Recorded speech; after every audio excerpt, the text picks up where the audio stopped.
Greetings, the following is a video tutorial on how to log in and set up an event on BrightStar events.net. So first you're going to want to go to our homepage, www.brightstarevents.net. Then you're going to want to scroll down to the Ticket Seller Login button, click on that. It's going to take you to the login page. Go ahead and enter your login credentials here.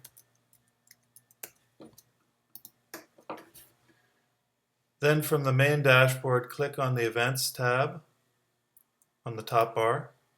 Then click on Single Event in most cases. So I'm going to just go through that process here. This video won't be addressing the event series or event package options. So go ahead and click on Single Event. And then the following should be fairly self-evident. So I'm just going to go through the process just to give you an idea how this works. So I'm going to create a fake sample event here.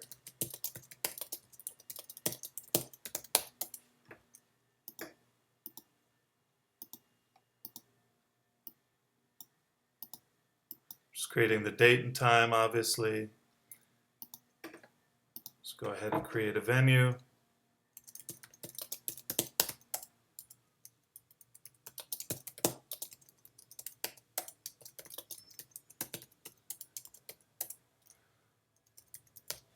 Then you're going to want to make sure to add the time zone appropriate to the venue.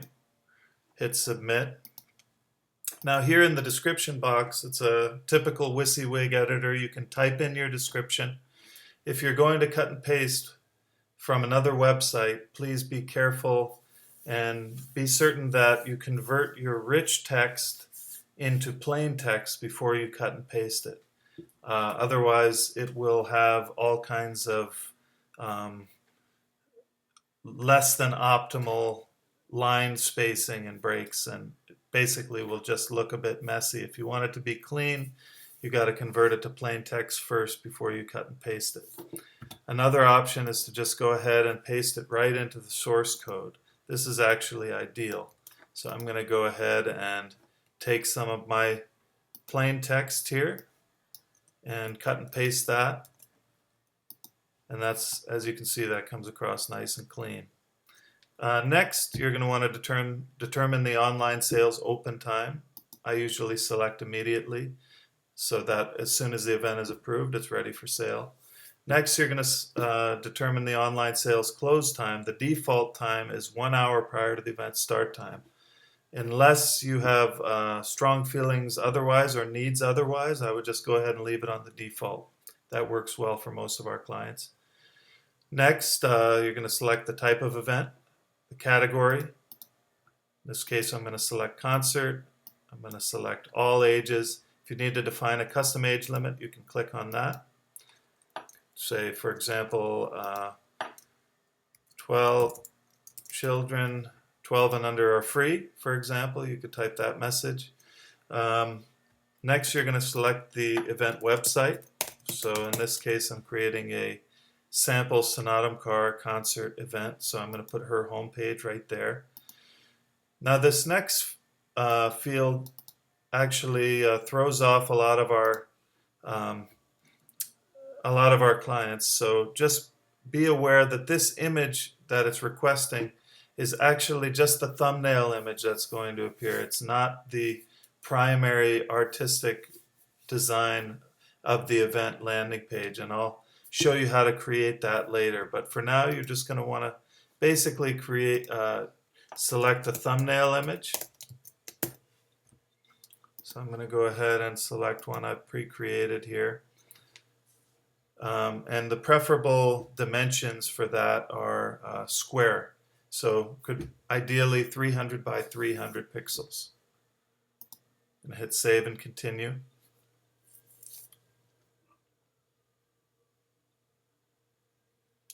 Okay, step 2 is to create your price levels. So in this case, we're going to go ahead and first establish the max inventory, the maximum number of tickets that can be sold for the event. I'm going to go ahead and put 1,000. Make sure to click save right after you do that.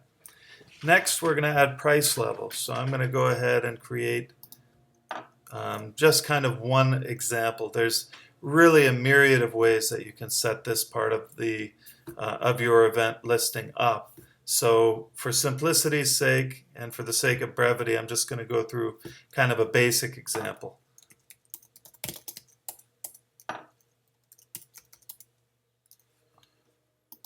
I'm going to set the box office price a bit higher because in this case we're going to be using the box office application for on-site sales on the day of the event. So it's going to be $10 extra in order to incentivize customers to purchase in advance.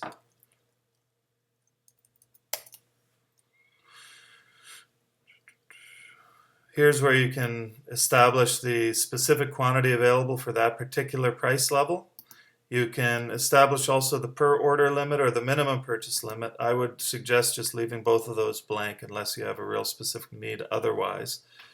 Hide online or hide in box office. These are important features if you want something to be available only in the box office but not available online. You're going to select hide online yes. So you can still sell that ticket price level on the box office. You just won't be able to sell, it won't be made available online. So this is actually a good way to set up, for example, if you have any VIP complimentary tickets that you're offering, you'd set it up like that. Alternatively, you can have certain price levels that are only available online and not in the box office, and you could set it up like so. Now this description field is basically there's a small info icon that's going to appear next to the ticket price. You can type any information here that you wish to appear in the pop-up when a customer clicks on it. So in this case, I'm going to keep it simple. 65 advance, 75 at the door. Okay, so now I'm going to just fly through these next couple ones just to give you an a better example of how this all works.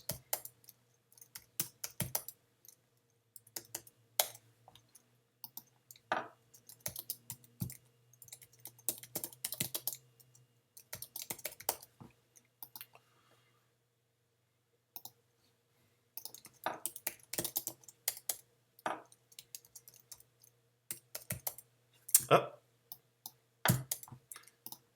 gotta remember not to include the money sign in there.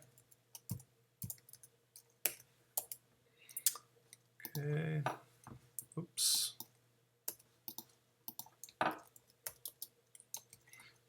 And just as a side note, any of these can be edited and updated at any time. And the next thing I'm going to do here is select manually arrange the different price levels because I want them to appear in order A, B, C. So that's all set there. We do have options for products, for bundles. I'm not going to go into that in this particular tutorial video. So hit continue to save. Next, you have the option, depending on the different delivery methods that are enabled for your account, you can select the delivery method, print at home, you can select will call. We also have a mobile option which we can enable for your account if you wish. Next, you have the option to collect donations if you wish. I'm going to go ahead and select no for the purposes of this video. Next, you have the option to add a custom fee. Many venues will charge what they call a facility fee or a restoration fee. Rather than taking that out of your ticket proceeds, you can add it on top of the ticket and it'll appear as a separate line item for your ticket buyers.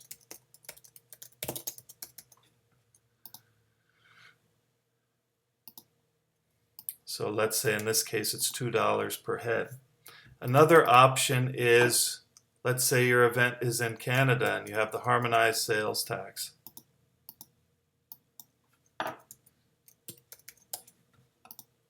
So we can add that line item there.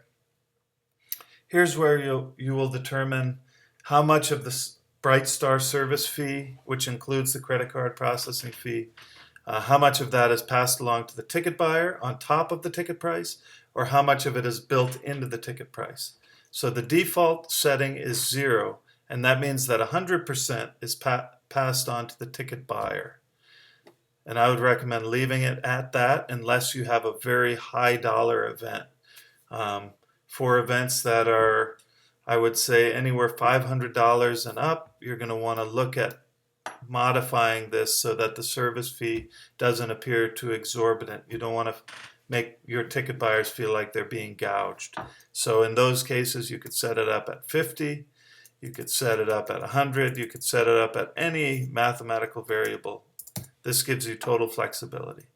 But for the purposes of this demo, I'm going to just go ahead and leave it at 0. The ticket note field, this is where you might add something like doors open at 6:30 p.m. Checkout time limit, I would just go ahead and leave that on the default. Collect name on each ticket.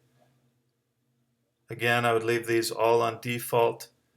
Private event is if you're trying to create something that, an event that you want to make available to a limited number of people. You don't want it to be available via Google search engines. You would go ahead and click yes there.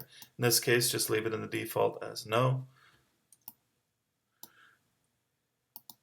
Here's the URL short name. You can customize that to be what you wish. And then go ahead and hit save and continue.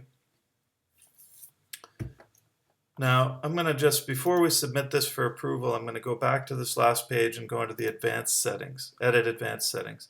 Now, you can see here that there are a lot of different options.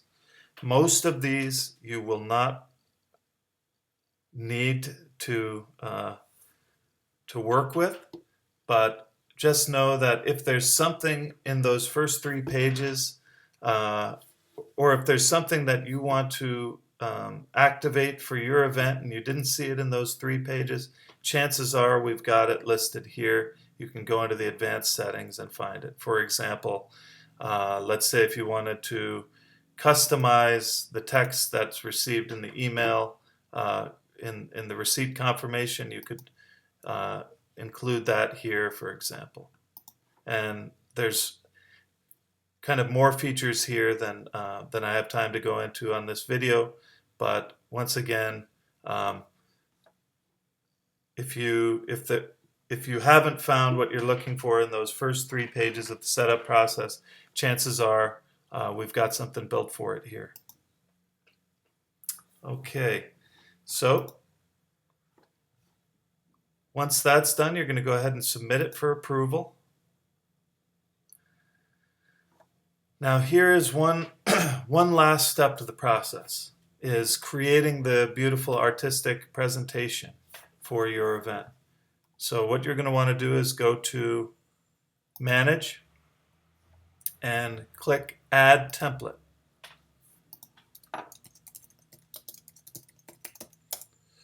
Okay, so first thing, you can actually determine the colors. But actually, I'm going to go ahead and select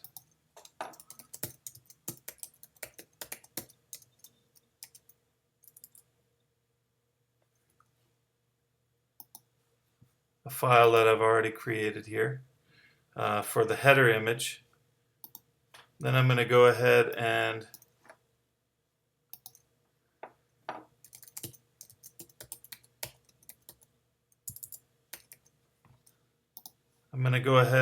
grab the color from there, grab that code, and I'm going to go ahead and put that in there. Next, I'm going to select a background image.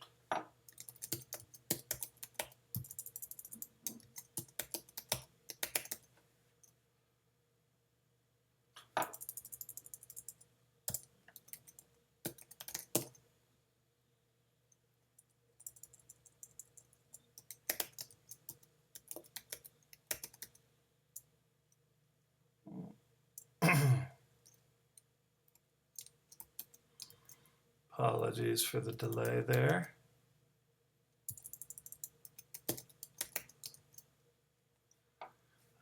Here's what I was looking for.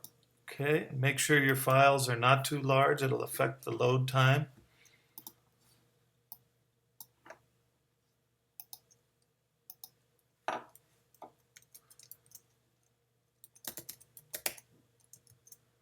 Recommend saving them for web use. So once again, I went ahead. Oh, gotta do that one first.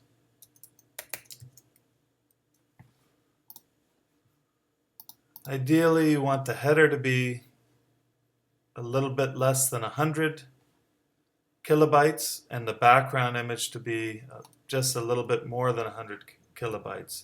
Otherwise, your customers are going to have a slow load time.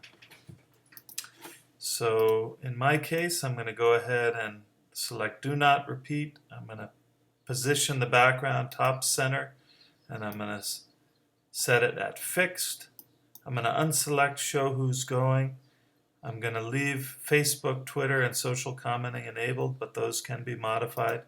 And then I'm going to hit Save.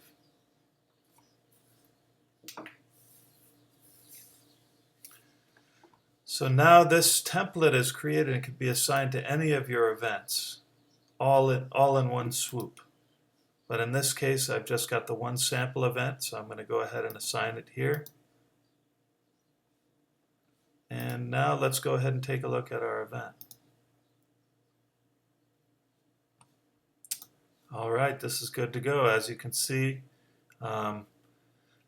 this is where we customized the ages for the event. Children 12 and under are free. We've also, here's the info icon that shows the all the particulars with respect to Section A, Section B, Section C. As you can see, there's plenty of room there if you want to add additional text. And that about covers it. I mean, there are more details here we can go into, but I want to keep this video simple. And as you can see, your ticket buyers will be ready to go ahead and purchase here. All right, thank you so much. If you have any additional questions, you can reach us at info@brightstarevents.net. Thank you. Bye-bye.